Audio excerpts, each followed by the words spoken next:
आइए तो अलजेब्रा की सीरीज को कंटिन्यू करते हैं। अभी तक मैंने 14 लेक्चर्स इस पे अपलोड कर दिया है। अगर आपने नहीं देखे हैं तो आप बिल्कुल उन्हें जाके देख सकते हैं। तो इस लेक्चर को कंटिन्यू करने के लिए देखो, सबसे पहले इसमें 2 फार्मूलेज आएंगे।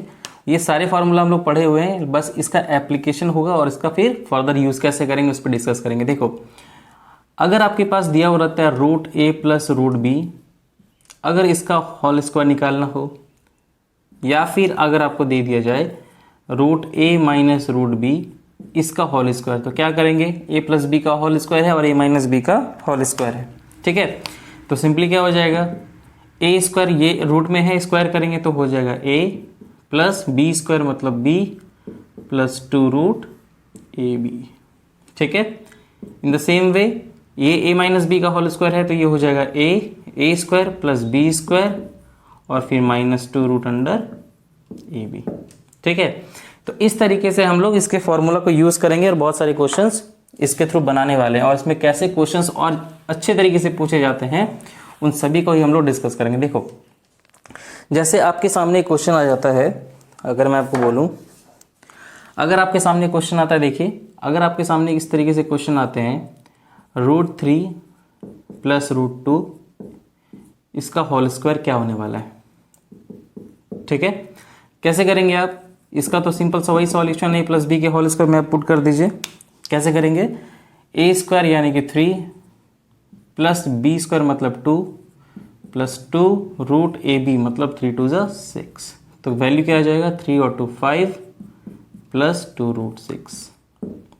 ठीक है, सेकेंड वो क्या पूछ सकते हैं, इसी तरीके से क्वेश्चन आ जाएंगे क्या, √2 प्लस √1 इसका स्क्वायर पूछ देंगे, तो क्या आ जाएगा? ए स्क्वायर मतलब 2 plus b square 1 plus 2 root a b, इसका मतलब 2 और 1 3 प्लस 2 रूट 2। तो ये तो हो गए बहुत ही बेसिक लेवल के। वैसे ऐसे भी क्वेश्चन आते हैं, बट इसमें आपको पूछा कैसे जाता है थोड़ा सा ट्विस्ट करके, चलिए हम लोग उस पर डिस्कस कर लेते हैं। देखो, आपसे क्वेश्चन कैसा पूछा जाएगा, आपको या तो इतने सिंपल तरीके से भी पूछे जा सकते हैं, बट अगर ये थोड़ा सा ट्विस्ट करेंगे तो कैसे क्वेश्चंस आपके सामने आएंगे उस पर हम लोग डिस्कस कर लेते हैं। देखो, जैसे अभी क्या आया था, आपके पास क्वेश्चन आ जाएगा, आपके पास क्वेश्चन आएगा कि x is equal to 5 plus 2 root 6। आपको बोला जाएगा रूट x की वैल्यू क्या होगी। बहुत ही ध्यान से समझिएगा कि कैसे सॉल्व करेंगे ऐसे क्वेश्चन को। ठीक है, देखो जब भी आपके पास इस टाइप के क्वेश्चन आते हैं, आपको क्या करना है, इसको बनाना है as a sum of a plus b, मतलब 2 ऐसे नंबर चूज करने हैं जिसको ऐड करने के बाद आपका 5 आता है, और ये जो रूट के अंदर है इसको इस तरीके से फॉर्म करना है a और b में कि जो प्रोडक्ट होगा a plus a into B का, product of a into B वो क्या हो जाएगा? 6 हो जाएगा। और यहाँ पे हमेशा क्या होने वाला है? 2 होने वाला है। ऑलवेज क्या होगा? 2 होगा। ठीक है, अगर प्लस होता है तो वो a प्लस बी के फॉर्म में जाएगा, और अगर माइनस होता है तो a माइनस बी के फॉर्म में जाएगा। तो किस तरीके से इसको कर सकते हैं? देखो, आप a और b 2 ऐसे नंबर लीजिए जिसमें ऐड करने के बाद 5 आता है और प्रोडक्ट करने के बाद 6 आता है। तो कौन से नंबर हो सकते हैं? 3 और 2 हो सकते हैं। ठीक है, इसका मतलब है कि 5 को लिखने का क्या तरीका होगा? 3 प्लस 2, और 6 को प्रोडक्ट कर सकते हैं किस तरीके से? 3 इंटू 2। जब आप ये 2 नंबर आप फाइंड आउट कर लिए तो इस कंप्लीट के जगह पे आप क्या लिख सकते हैं? x की वैल्यू आपने 3 और 2 ले लिया तो सिंपली उसी पे रूट लगा दीजिए और उसका होल स्क्वायर कर दीजिए। ध्यान में बस ये रहना है कि प्लस इसलिए किए हैं क्योंकि यहाँ पे भी प्लस था। ठीक है, और इस जगह पे हमेशा क्या आपका रहना चाहिए? 2 रहना चाहिए। क्यों? आप इसी को सॉल्व कर लो, देखो ये आ जाएगा आपका रूट a प्लस बी का होल स्क्वायर, तो a स्क्वायर तो 3 plus b square 2 plus 2 root a b, 3 into 2 6, यानी कि 5 प्लस 2 रूट 6। ठीक है, तो इतना करने की जरूरत नहीं है, आपको बस ये ध्यान में रखना है इसे a प्लस बी के फॉर्म में डाल देना, इसे a इंटू बी में। तो इस तरीके से a और b 2 वैल्यू आप निकालिएगा तो आप इजिली जो आपका a और b आएगा उसी को आप क्या करेंगे? a प्लस बी के होल स्क्वायर में ब्रेक कर देंगे। अब आप एक चीज देखो, जैसे ही आप पता कर लिए कि x की वैल्यू √3 प्लस √2 का होल स्क्वायर है, आपसे क्या पूछा गया? Root x। तो जैसे ही दोनों तरफ रूट लगाएंगे तो क्या हो जाएगा? ये स्क्वायर हट जाएगा और फाइनली आपका आ जाएगा √3 प्लस √2। हो गया आंसर। ठीक है, तो इस तरीके से क्वेश्चंस आते हैं। चलिए एक दो क्वेश्चन और लेते हैं और उसे भी सॉल्व करते हैं। तो आइए एक और क्वेश्चन लेते हैं और इसे भी सॉल्व करते हैं। अगर आपके पास ऐसे क्वेश्चन आ जाते हैं, सपोज अगर आपको बोला जाता है कि x की वैल्यू क्या है 3 + 2√2, ठीक है, और आपसे बोल दिया जाता है कि √x की वैल्यू क्या होने वाली है। तो अभी जस्ट मैंने बताया कि आपको क्या करना है, इसको a + b के फॉर्म में रखना है और उसी दो नंबर को ऐसे चूज करना है कि ये a × b में आ जाए। तो ये तो सिंपल सा दिख रहा है क्या कि 2 + 1 3 हो जाएगा और 2 × 1 2 हो जाएगा। इसका मतलब क्या है, दो नंबर कौन सा निकला मेरा, 2 और 1 निकला। तो इसका मतलब हो गया कि x की जगह पे हम लोग क्या लिख सकते हैं, इस कंप्लीट की जगह पे √2 + √1 का होल स्क्वायर। ठीक है, जब आप ब्रेक करेंगे तो यही कंप्लीट आपका आने वाला इक्वेशन। तो जब x की वैल्यू निकल गई तो मुझे √x चाहिए, तो दोनों साइड जब रूट लगा देंगे तो √x = इस पे रूट लगाएंगे तो ये रूट स्क्वायर हट जाएगा और आंसर आ जाएगा √2 + 1 आंसर। ठीक है, ऐसे भी क्वेश्चंस आपको देखने को मिल सकते हैं। चलिए एक और क्वेश्चन लेते हैं और उसको भी सॉल्व करते हैं। एक और क्वेश्चन है 8 - 2√15। देखो क्वेश्चन क्या बोल रखा है, आपके पास एक और क्वेश्चन आता है 8 - 2√15। आपके पास एक और क्वेश्चन है, अगर x की वैल्यू 8 - 2√15 है तो वैसे केस में √x की वैल्यू क्या होने वाली है। देखो इस बार आप एक बार ध्यान में रखिए कि यहाँ पे इस बार क्या है, माइनस दिया हुआ है। ठीक है, इस जगह पे हमेशा क्या होना चाहिए, 2 होना चाहिए। अब आप एक देखो, दो नंबर को आप ऐसे लो जिसको ऐड करने पे 8 आता है और मल्टीप्लाई करके 15 आता है, तो सिंपल सी बात है कि 5 और 3 नंबर होने वाले हैं। कौन कौन से नंबर होने वाले हैं, 5 और 3। तो इसका मतलब हो गया कि x की जगह पे हम लोग क्या लिख सकते हैं, इस कंप्लीट की जगह पे लिख सकते हैं √5 - √3 इसका होल स्क्वायर। अब बस ये दो नंबर फाइंड आउट कर लीजिए, उसके बाद सीधा रूट में लगा दीजिए। यहाँ पे माइनस होगा तब, जब यहाँ पे माइनस होगा तो माइनस यूज करेंगे, प्लस होगा तो प्लस यूज करेंगे। अब दोनों तरफ क्या कीजिए, स्क्वायर रूट ले लीजिए। जैसे ही स्क्वायर रूट आप लेते हैं तो यहाँ पे स्क्वायर रूट लेंगे, 2 कैंसिल हो जाएगा, आंसर हो जाएगा √5 - √3 आंसर। और एक बात हमेशा ध्यान में रखिएगा कि फर्स्ट में आप क्या करेंगे, लार्ज वैल्यू को रखेंगे। जैसे आप दो नंबर जो फाइंड आउट करेंगे उसमें जो लार्जर वैल्यू होगी उसी को क्या करना है, आपको फर्स्ट में रखना है। तो √5 - √3 जो होगा आपका आंसर होने वाला है। ठीक है, तो ऐसे क्वेश्चंस आपको देखने को मिलेंगे। चलिए कुछ और क्वेश्चंस लेते हैं और उसे भी सॉल्व करते हैं। तो ये टाइप 1 के क्वेश्चंस कंटिन्यू हम लोग कर रहे हैं। देखो आपके सामने इस तरीके से भी क्वेश्चंस आ सकते हैं। 3 क्वेश्चंस मैंने लिए हैं, इनको सॉल्व करने का क्या तरीका हो सकता है, सिंपल अभी जो हम लोग डिस्कस कर रहे हैं उसी पे इसको सॉल्व करेंगे। आपको क्या बोला गया, √7 + 4√3 का वैल्यू निकालना है। इसका क्या सॉल्यूशन हो सकता है, तो सबसे पहले तो आप एक काम करिए, इसको बाहर निकाल लीजिए। तो 7 + 4√3। ठीक है, अभी जस्ट मैंने बोला जब भी इस तरीके से इक्वेशन आते हैं तो आपको एक चीज माइंड में रखना है कि यहाँ पे क्या होना चाहिए, हमेशा 2 वैल्यू होना चाहिए। तो किस तरीके से सॉल्व करेंगे, तो 7 + 4 को लिख सकते हैं 2 × 2√3। ठीक है, अब आप एक चीज देखो, इस 2√3 को थोड़ा सा सॉल्व कर लीजिए। ये 2√3 इस कंप्लीट को 2 को क्या करना है, अंदर स्क्वायर रूट में लेके जाना। तो कैसे कर सकते हैं, देखो जब 2 को स्क्वायर रूट के अंदर लेके जाएंगे तो 2 को अंदर लेके जाएंगे तो हो जाता है 4 और ये 3 ऑलरेडी आपका दिया हुआ है, इसका मतलब ये हो जाएगा 12। तो ये हो जाएगा 7 + 2 एज इट इज रह गया और इस कंप्लीट के लिए लिख देंगे आप √12। देखो आ गया उसी तरीके के पिक्चर। तो 7 के लिए आप क्या कर सकते हैं, ऐसा दो नंबर जिसको ऐड करके 7 आ रहा हो और मल्टीप्लाई करके 12 आ रहा हो, तो कौन सा हो जाएगा 4, 3। ठीक है, हो गया आपका काम। इसका मतलब है कि 7 + 4√3, इसको आप क्या लिख सकते हैं, आप लिख सकते हैं √4 + √3 का होल स्क्वायर। ठीक है, बस आपको थोड़ा सा क्या करना है, आपको बस माइंड में ये लेके चलना है कि यहाँ पे आपका क्या होना चाहिए, हमेशा 2 होना चाहिए। तो उसके लिए क्या करेंगे, यहाँ पे 2 रखेंगे और बाकी जो 2 है उसको आपको स्क्वायर रूट के अंदर लेके आना है और इस तरीके से इक्वेशन बना देना है। अब जैसे ये आ गया उसका स्क्वायर रूट आपको करना है। तो जैसे इसका स्क्वायर रूट करने वाले हैं, यानी कि स्क्वायर रूट ऑफ √4 + √3, इसका जब स्क्वायर करेंगे इसका मतलब √4 + √3 आंसर। ठीक है, उसी तरीके से इसको भी सॉल्व करेंगे। क्या सॉल्व कर सकते हैं, देखिए क्या कीजिएगा, 19 - 8√13 आपको मैंने क्या बोला कि यहाँ पे हमेशा क्या होना चाहिए, 2 होना चाहिए। तो वैसे केस में क्या करिएगा, ये 19 को एज इट इज रहने दीजिए। ये क्या करना है, ये आपका हो जाएगा 2 और यहाँ पे बच जाएगा 4 को जैसे ही अंदर करेंगे तो 16 हो जाएगा। इसका मतलब 16 × 3। ठीक है, देखो ये ऑलरेडी आपको बता रहा है कि 16 और 3 मल्टीप्लाई में हो रहा है और इसी दो वर्ड को ऐड करेंगे तो आपका क्या आ जाएगा 19 आ जाएगा। ठीक है, तो आपको एक्स्ट्रा दिमाग लगाने की जरूरत नहीं है, यानी कि दो नंबर कौन से होने वाले हैं 16 और 3 होने वाले हैं। ठीक है, तो बस हो गया। अब यहाँ पे चूंकि क्या है माइनस का साइन है, इसका मतलब √16 माइनस √3 इसका होल स्क्वायर, और चूंकि मुझे स्क्वायर रूट निकालना है तो जैसे ही इस पे स्क्वायर रूट कर देंगे ये हो जाएगा क्या √16, स्क्वायर हट जाएगा और माइनस √3, और √16 का वैल्यू क्या होता है 4 होता है, तो यानी कि 4 माइनस √3 आंसर। बात समझ में आया? तो इस तरीके से वो आपको सॉल्व करना है।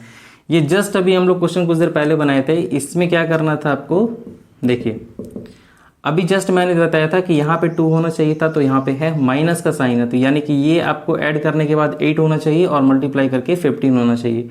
इसका मतलब नंबर क्या हो जाएंगे 5 और 3।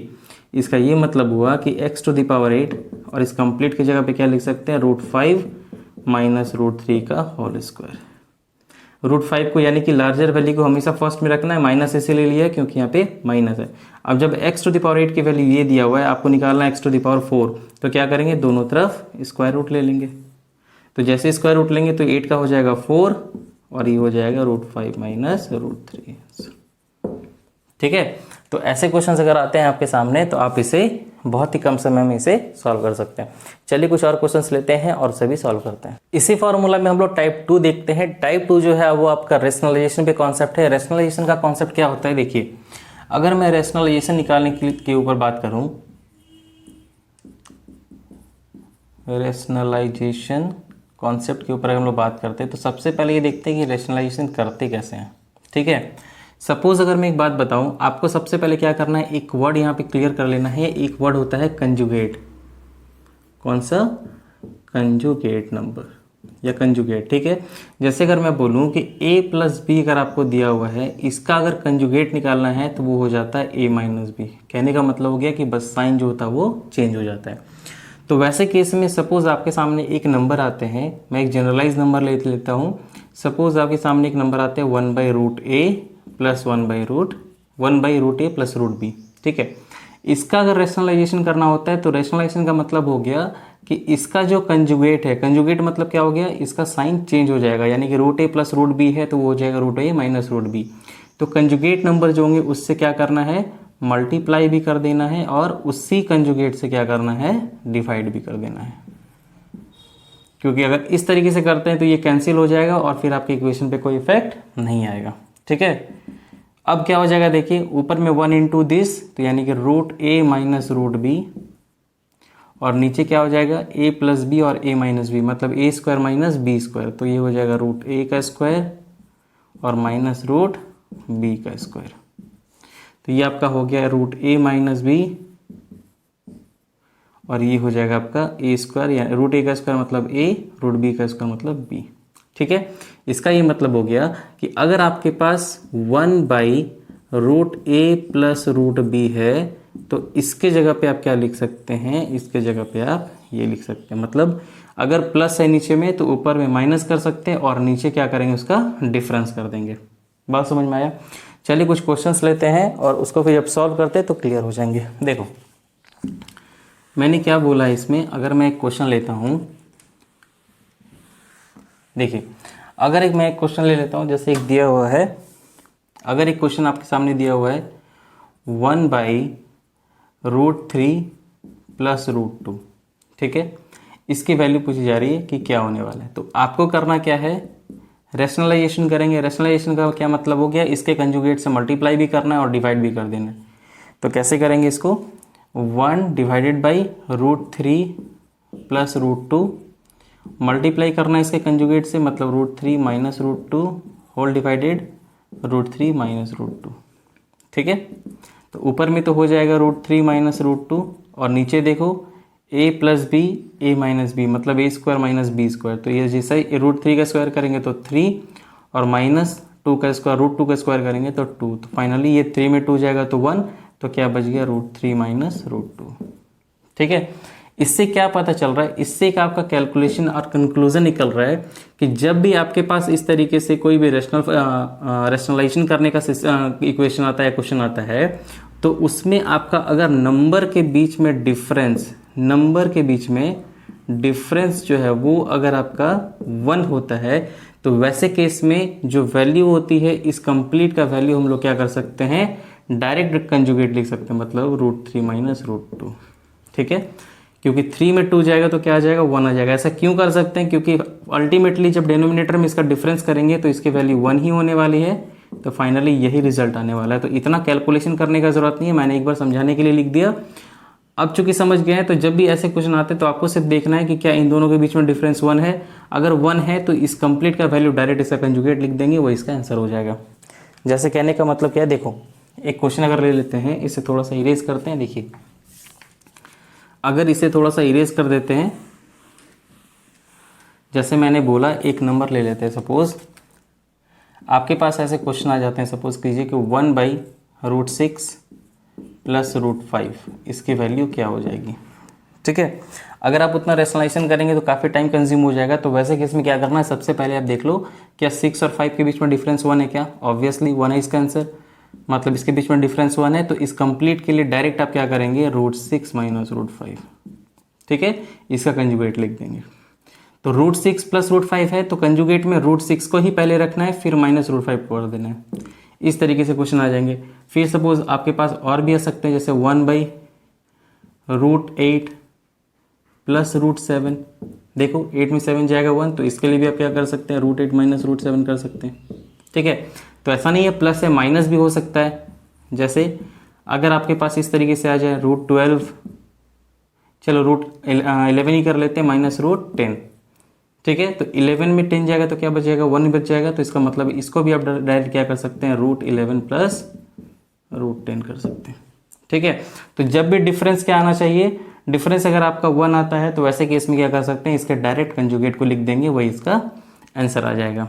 ठीक है, तो ये था आपका टाइप 2 का। चलो अब इसके बेसिस पे हम लोग कैसे टाइप 3 और टाइप 4 में थोड़ा सा इंक्लूड करके क्वेश्चंस पूछे जाते हैं उसको सॉल्व करते हैं। तो आइए हम लोग सॉल्व करते हैं टाइप 3A के क्वेश्चन को। कैसे इसमें सॉल्व किया जाता है, देखो आपको ऐसे क्वेश्चंस दे देंगे √3 प्लस √2 प्लस 1/√3 प्लस √2। तो इसका आपको क्या करना है, वैल्यू निकालना है। आप हमेशा ये ध्यान में रखिएगा कि जो डिनोमिनेटर में हो उसमें जो फर्स्ट नंबर हो वो आपका लार्जर हो, सेकेंड नंबर जो हो स्मॉलर हो। ठीक है, तो कैसे सॉल्व करेंगे, अभी जस्ट हम लोग देखें कि किस तरीके से आपका रैशनलाइजेशन किया जाता है। तो मैंने क्या बोला था, देखो इनके बीच में डिफरेंस कितना है, 3 और 2 के बीच में 1 है, तो आप इसको एज इट इज रहने दीजिए, √3 प्लस √2। अब इस कंप्लीट को आप देखो, अभी जस्ट हम लोग इस तरीके से क्वेश्चन देखें कि अगर इन दोनों बीच में अगर डिफरेंस 1 होता है तो इस कंप्लीट के लिए हम लोग क्या कर सकते हैं, इसका कंजुगेट लिख सकते हैं। तो ये प्लस और इसका ऊपर में चला जाएगा तो क्या आ जाएगा, √3 माइनस √2। ठीक है, अब इस अगर आप इसको लिखना चाहिए, प्लस ब्रैकेट आप तब डालिएगा जब आपका बाहर में क्या हो, माइनस हो, क्योंकि वैसे केस में क्या होते हैं, साइन चेंज हो जाते हैं। तो देखिए यहाँ पे क्या हो जा रहा है, माइनस √2 प्लस √2 कैंसिल, तो क्या बच गया, √3 और √3 2√3 आंसर। ठीक है, आपके सामने एक और इस तरीके से क्वेश्चन आ सकते हैं। जैसे देखो अगर मैं एक और क्वेश्चन ले लेता हूं, सपोज √11 प्लस √10 प्लस 1/√11 प्लस √10 इसकी वैल्यू आपसे पूछ दी गई। आप हमेशा ध्यान दीजिए क्या 11 और 10 के बीच में डिफरेंस कितना है, 1 का है। तो आपको क्या करना है, इसके साथ कोई चेंजेस नहीं करने हैं, तो ये तो रह जाएंगे सेम। आपको यहाँ पे दिख रहा है कि ये दोनों आपका क्या है, डिफरेंस 1 दे रहा है, यहाँ पे प्लस है, तो आपको सीधा ये क्या करना है, इसे कंजुगेट कर देना है, मतलब √11 माइनस √10। ठीक है, माइनस √10 प्लस √10 कैंसिल, तो ये हो जाएगा 2√11 आंसर। ठीक है, तो ऐसे ही क्वेश्चंस को इसके सॉल्व कर सकते हैं। सपोज आपके पास एक और क्वेश्चन दे दिया गया जिसमें ये बोला जा रहा है √6 माइनस √5 और फिर आपको बोला जा रहा है प्लस 1/√6 माइनस √5 इसकी वैल्यू क्या होने वाली है। ठीक है, देखो सिंपल सा फिर वही चीज़ आ गया, क्या 6 और 5 के बीच में डिफरेंस कितना का है, 1 का है। तो वैसे केस में क्या करेंगे, आप इसको ऐसे डीज रहने दीजिए, √6 माइनस √5, यहाँ पे प्लस का साइन है, ये कंप्लीट का क्या हो जाएगा, जैसे आपने देख लिया कि डिफरेंस 1 है तो इसका कंजुगेट लिख देंगे, मतलब √6 प्लस √5 लिख दीजिएगा। ठीक है, तो ये √5 और माइनस √5 कैंसिल, तो ये √6 मिलके हो गया 2√6 आंसर। ठीक है, न जाने इस पे कितने सारे क्वेश्चंस बनते हैं और आपको बहुत ही कम समय में आप इसे सॉल्व कर सकते हैं। जैसे एक और आप ले लीजिए 2 प्लस √3 प्लस 1/2 प्लस √3 इसकी वैल्यू निकाल दीजिए। कैसे निकालेंगे? सेम मेथड है, आप इसको एज इट इज रहने दो, 2 + √3।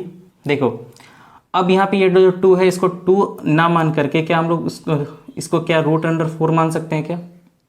अब आप देखो 4 और 3 के बीच का डिफरेंस कितना है? 1 का है। इसका मतलब ये हुआ कि इसका अगर डिफरेंस 1 हो रहा है, इसका मतलब डायरेक्ट इसका कंजुगेट लिख सकते हैं, क्या हो जाएगा, यानी कि √4 - √3। ठीक है, अब देखो -√3 + √3 कैंसिल, तो ये 2 हो गया प्लस √4 का value 2, that is equal to 4 answer.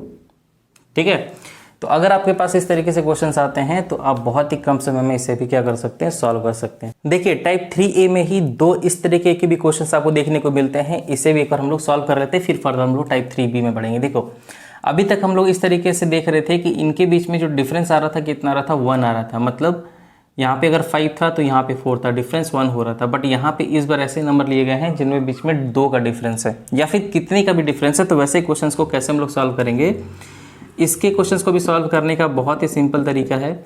इसको आपको किसी तरह का चेंजेस नहीं करना है, इसको आप एज इट इज उतार दीजिए, √5 + √3।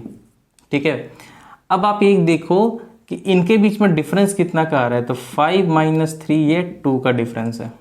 ठीक है, तो ये 2 को तो आप एज इट इज रहने दीजिए। इसका क्या करना है, इसका कंजुगेट लिख दीजिए, यानी कि √5 + √3 है तो हो जाएगा √5 - √3। ठीक है, बट नीचे हम लोग क्यों हटा देते थे, क्योंकि उनके बीच में डिफरेंस 1 आता था। बट इस बार क्या देख रहे हैं कि इसी का 5 और माइनस का 3 आने वाला है, बट इस बार क्या आएगा, डिफरेंस 2 आएगा। तो इस कंप्लीट की जगह पे हम लोग क्या लिख सकते हैं, 2 लिख सकते हैं। ठीक है, अगर नहीं समझ में आया तो देखो मैं क्या बोलना चाह रहा हूँ कि अगर 1/√5 + √3 होता तो क्या करते, इसके कंजुगेट से मल्टीप्लाई करते, मतलब √5 - √3, और यहाँ पे भी हो जाता √5 - √3।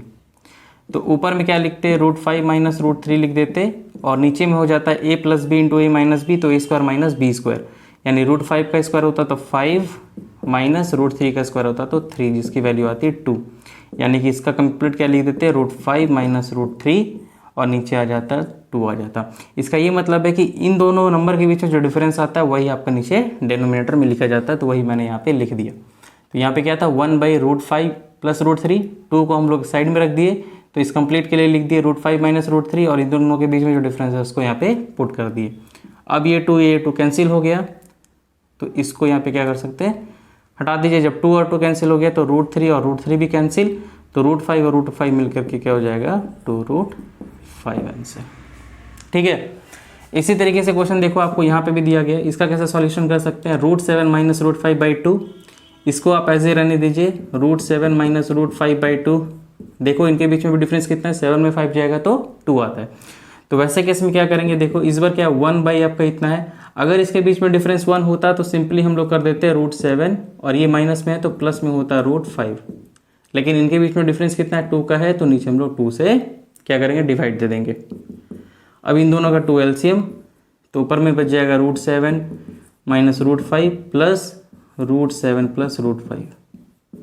अब देखो -√5 + √5 कैंसिल हो गया, ये हो गया 2√7 / 2, ये 2 कैंसिल, इसका मतलब √7 आंसर। ठीक है, तो अगर आपके पास इस तरीके से फिर क्वेश्चंस देखने को मिलते हैं तो बहुत ही कम समय में आप इसे सॉल्व कर सकते हैं।